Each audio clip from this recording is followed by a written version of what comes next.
how you doing? Good, how are you? Oh, pretty good. We're happy to have you here on set with us. I'm happy to be here. Excellent. Today we're going to do an urban glam look. That's what I call it anyway. What is an urban glam look? Well, it's kind of like, it's not your wishy-wash day look or, conservative office look. This is a little bit daring, possibly an evening look, going out for dinner, the opera, a special occasion. It's just a little bit more spicy than your traditional makeup look that sometimes you see out in the day or the evening. It's not quite clubby? No, we're not going to go quite clubby. This is a little bit more feminine, elegant, and you're a great model. You have beautiful blonde hair. I'm going to work with your cool blonde hair, and she's also wearing a cool outfit. So today we're going to do a really nice, soft, floral, cool coloration on Jennifer's lips, eyes, and cheeks, and kind of tie the whole look in together and keep it, just keep it pretty sassy, but yet conservative at the same time. As well, we're going to work with individual false eyelashes today. And these are a little bit challenging to put on, but I'll tell you, once you master it, it's yours forever. And even if you do 2 on each end of the eye, that's all you need, and it'll just kind of pick up your eye at the end and give you that kind of retro doe-eyed look with a little bit of flair and as well thickening definition. So we're going to do that a little bit later. But right now we're going to start with just a little bit of patchwork in the sense of foundation. Not doing foundation ear to ear, but just in the outer crest of the eye, around the mouth area, and anywhere else that we feel, Jennifer needs a little bit of second skin and a little bit of help. So she, again, is, her top tone, I would call it, is a white yellow. And this is a really, really common top tone. It's so funny, 20 years ago when I first started doing makeup, more people tended to be rosy based, and thus you had those rosy foundations.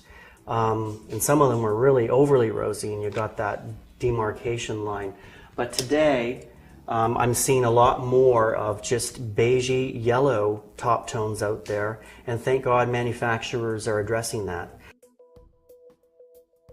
Yeah, let's begin. Let's have fun. Let's start painting. And I'm just going to, I sense the E40 is just a teeny bit dark for you, so I'm going to sneak in my concealer. And that's a great tip at home. If you, at the end of the summer, have purchased a foundation and now it's January and you've lost some of your sun, just sneak a little bit of your concealer in the existing foundation that you purchased.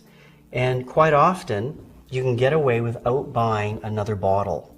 Don't be afraid to go in there and just adjust it slightly. Now what you'll see right now I'm doing is I'm taking the foundation right to the lip. And again, this is going to help later when we add the lip line lipstick. It's going to give a really nice definition because right up to the lip, the skin's going to be perfect. And everybody gets little, blue veins sometimes or a little bit of redness around the nose area. So again, take your brush and go in there and make things look perfect. Okay, just gonna smooth out the cheekbones a bit. What are some of your frustrations with makeup? I don't know how to use foundation, so I don't usually use it. Okay. Yeah, that's common, or you'll get the wrong color.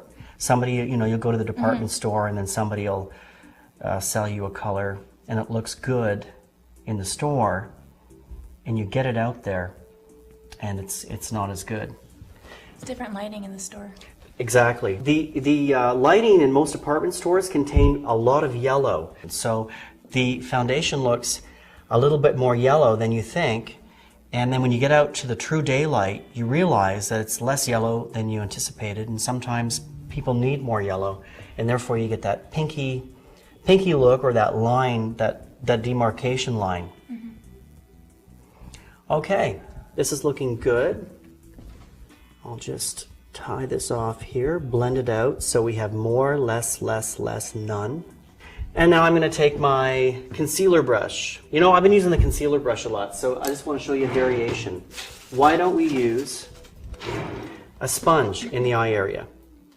So I'll take a corner of a latex sponge. I'll have you close, and I'll just glaze over the lid with some foundation. And again, if you have a good foundation, which this series is, it offers great coverage. I like to use a foundation for concealment as opposed to using a traditional thick cakey concealer. Not all concealers out there are cakey, but let's face it, the more fluid the foundation, it's more apt to be a little bit less weighing down the skin. Alrighty. That's done. And I'll just have you look up. Yep, and we'll just do underneath. And again, never use this really, really light concealer under your eye because you'll get that raccoon look. And another tip is drop your concealer. So instead of stopping it right underneath your eye, blend it down into the rest of your foundation. And you'll get that seamless look. Okay. So I want to talk a little about coloration.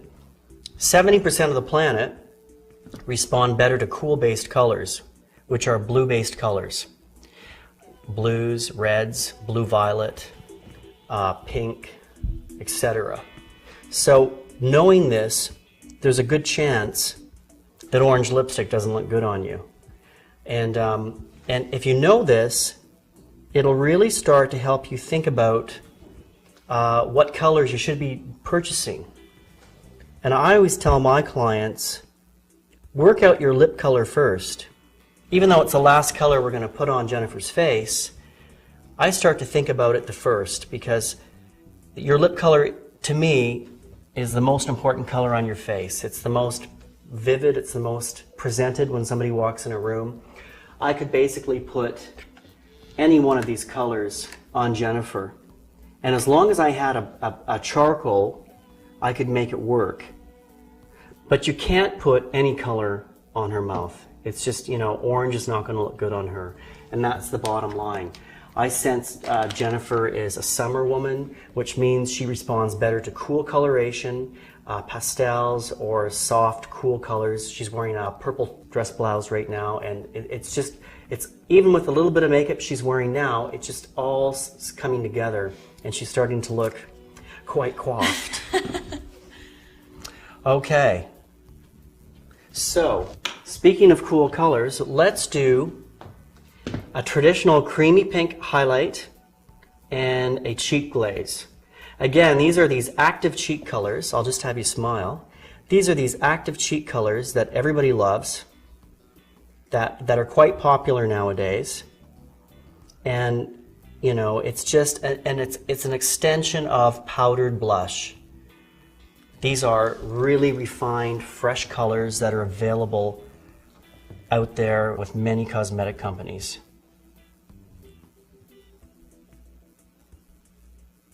So again, I'm putting it in the apple area of Jennifer's cheek, and I'm smoothing it out. And any hard lines I see, I'll just drag them towards the hairline. You got to remember, when you deposit blush, there's the heart of the color, and there are the edges of where the color stops. Here's the top edge, the bottom edge, and the heart of the color. And what you want to do is always have your edges smoother than the center part of the color. And then you don't get that streaky, hard lined blush look. A little bit on the bottom of your chin. We'll kiss your nose just with a little bit. Don't put the same amount of blush on your nose. You're going to look like Rudolph. And then I'll take this glaze and just, again, hit the center of her cheeks. Okay, and now we have this Second skin, really dewy, dynamic outfit of foundation, a little bit of cheek highlight, blush, and we will move on to the eyes.